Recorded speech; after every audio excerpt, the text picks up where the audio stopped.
நம்ம ஊரில் சரியான மழைங்க. மழைக்காக கொடையை எடுத்துகிட்டு வெளில போகலான்னு பார்த்தா நம்ம ஏர்டெல் கொடை.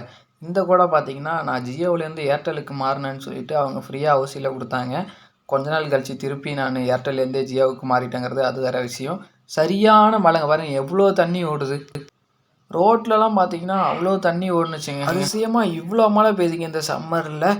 சரின்னு சொல்லிட்டு நமக்கு ஏர்டெல்காரன் ஓசியில் கொடுத்த கொடைக்காக ஒரு ஃப்ரீ ப்ரமோஷன் ஒன்று போட்டுருவோம். நல்லா வலிக்கு குப்புற விழுவாமல் இருந்தால் சரிதான். சரி, இவ்வளோ மழை பெஞ்சிருக்கேன், மாடியில் ஏறி போயிட்டு மாடியில் எவ்வளோ தண்ணி நிற்கிதா என்னன்னு பார்க்கலான்ட்டு போனால் மாடியில் பார்த்தோம்னா கொஞ்சம் ஒரு பக்கமாக பள்ளமாக இருந்த சைடு கொஞ்சம் தண்ணி தேங்கி நிற்கிது.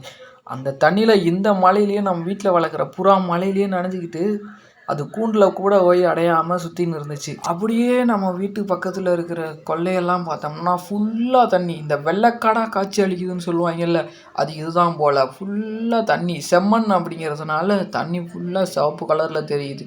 பாருங்கள் எவ்வளோது கட்டியிருக்குன்னு. இதுக்கு முன்னாடி இதை விட பெரிய பெரிய மழைலாம் பெஞ்சிருக்கு. ஆனால் இந்த சம்மர் டைமில் இப்படி ஒரு பெரிய மழை பெஞ்சது இதான் முதல் தடவை.